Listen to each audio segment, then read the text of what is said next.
ओम परमात्मने नमः। द्वितीय अध्याय पार्ट 1। संजय ने कहा, करुणा से व्याप्त शोकयुक्त अश्रुपूरित नेत्रों वाले अर्जुन को देखकर मधुसूदन कृष्ण ने ये शब्द कहे। श्री भगवान ने कहा, हे अर्जुन, तुम्हारे मन में यह कल्मश आया कैसे? यह उस मनुष्य के लिए तनिक भी अनुकूल नहीं है जो जीवन के मूल्य को जानता हो। इससे उच्च लोक को ही नहीं अपितु अपयश की प्राप्ति होती है। हे पृथापुत्र, इस हीन नपुंसकता को प्राप्त मत हो, यह तुम्हें शोभा नहीं देती। हे शत्रुओं के दमन करता, हृदय की क्षुद्र दुर्बलता को त्याग कर युद्ध के लिए खड़े हो जाओ। अर्जुन ने कहा, हे शत्रुहंता, हे मधुसूदन, मैं युद्ध भूमि में किस तरह भीष्म तथा द्रोण जैसे पूजनीय व्यक्तियों पर उलटकर बाण चलाऊंगा। ऐसे महापुरुषों को जो मेरे गुरु हैं, उन्हें मारकर जीने की अपेक्षा इस संसार में भीख मांगकर खाना अच्छा है। भले ही वे सांसारिक लाभ के इच्छुक हो, किंतु है तो गुरुजन ही ना। यदि उनका वध होता है तो हमारे द्वारा भोग्य प्रत्येक वस्तु उनके रक्त से सनी होगी। हम यह भी नहीं जानते कि हमारे लिए क्या श्रेष्ठ है, उनको जीतना या उनके द्वारा जीते जाना। यदि हम धृतराष्ट्र के पुत्रों का वध कर देते हैं तो हमें जीवित रहने की आवश्यकता नहीं है, फिर भी वे युद्ध भूमि में हमारे समक्ष खड़े हैं। अब मैं अपनी कृपण दुर्बलता के कारण अपना कर्तव्य भूल गया हूँ और सारा धैर्य खो चुका हूँ। ऐसी अवस्था में मैं आपसे पूछ रहा हूँ कि जो मेरे लिए श्रेयस्कर हो उसे निश्चित रूप से बताएं।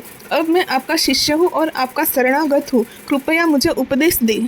मुझे ऐसा कोई साधन नहीं दिखता जो मेरी इंद्रियों को सुखाने वाले इस शोक को दूर कर सके। स्वर्ग पर देवताओं के आधिपत्य की तरह इस धन धान्य संपन्न सारी पृथ्वी पर निष्कंटक राज्य प्राप्त करके भी मैं इस शोक को दूर नहीं कर सकूंगा। संजय ने कहा, इस प्रकार कहने के बाद शत्रुओं का दमन करने वाला अर्जुन कृष्ण से बोला, हे गोविंद, मैं युद्ध नहीं करूँगा, और चुप हो गया। हे भरतवंशी, उस समय दोनों सेनाओं के मध्य शोकमग्न अर्जुन से कहने कृष्ण ने मानो हंसते हुए ये शब्द कहे। श्री भगवान ने कहा, तुम पांडित्यपूर्ण वचन कहते हुए उनके लिए शोक कर रहे हो जो शोक करने के लिए योग्य नहीं है। जो विद्वान होते हैं वे न तो जीवित के लिए न ही मृत के लिए शोक करते हैं। ऐसा कभी नहीं हुआ कि मैं न रहा हूँ या तुम न रहे हो, अथवा ये समस्त राजा न रहे हो, और न ऐसा है कि भविष्य में हम लोग नहीं रहेंगे।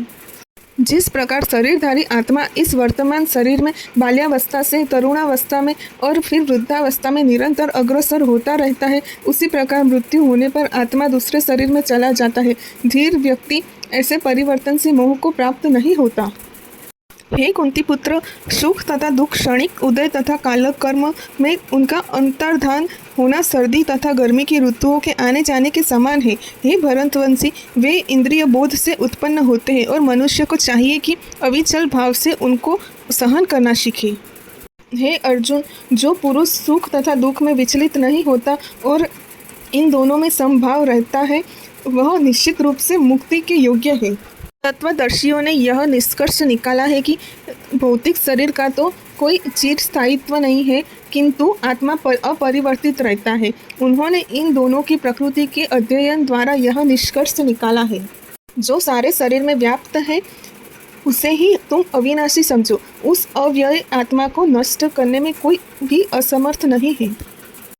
अविनाशी, अप्रमेय तथा शाश्वत जीव की भौतिक शरीर का अंत अवश्य संभवी है। अतः हे भरतवंशी, युद्ध करो। जो इस जीवात्मा को मारने वाला समझता है तथा इसे मरा हुआ समझता है, वे दोनों ही अज्ञानी हैं, क्योंकि आत्मा न तो मारता है और न मारा जाता है। आत्मा के लिए किसी भी काल में न तो जन्म है न मृत्यु। वह न तो कभी जन्मा है, न जन्म लेता है और न जन्म लेगा। वह अजन्मा, नित्य, शाश्वत तथा पुरातन है। शरीर के मारे जाने पर वह मारा नहीं जाता। हे पार्थ, जो व्यक्ति यह जानता है कि आत्मा अविनाशी, अजन्मा, शाश्वत तथा अव्यय है, वह भला किसी को कैसे मार सकता है या मरवा सकता है। जिस प्रकार मनुष्य पुराने वस्त्रों को त्याग कर नए वस्त्र धारण करता है, उसी प्रकार आत्मा पुराने तथा व्यर्थ के शरीरों को त्याग कर नवीन भौतिक शरीर धारण करता है।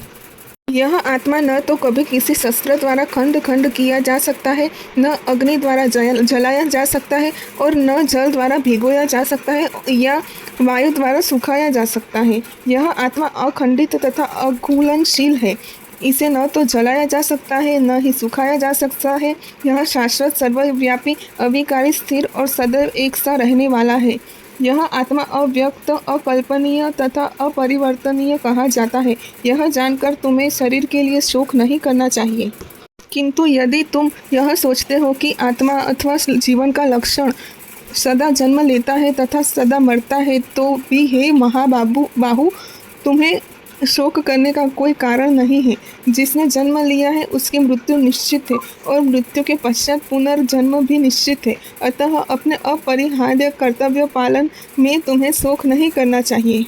सारे जीव प्रारंभ में अव्यक्त रहते हैं, मध्य अवस्था में व्यक्त होते हैं और विनष्ट होने पर पुनः अव्यक्त हो जाते हैं। अतः शोक करने की क्या आवश्यकता है?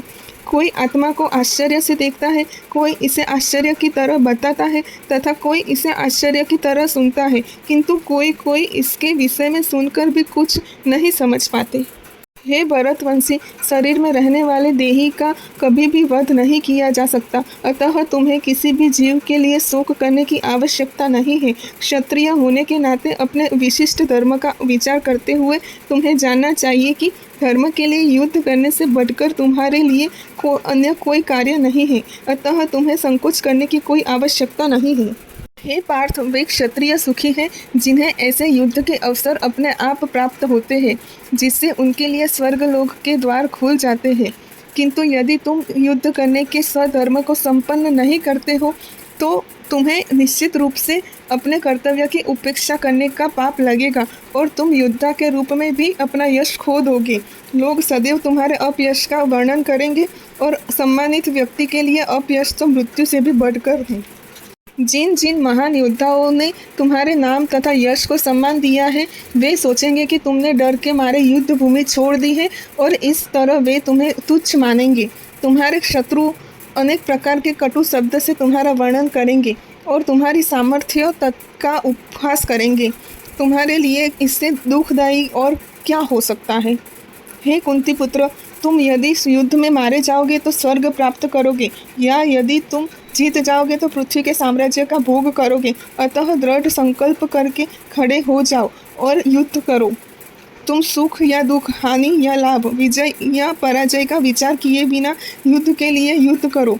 ऐसा करने पर तुम्हें कोई पाप नहीं लगेगा।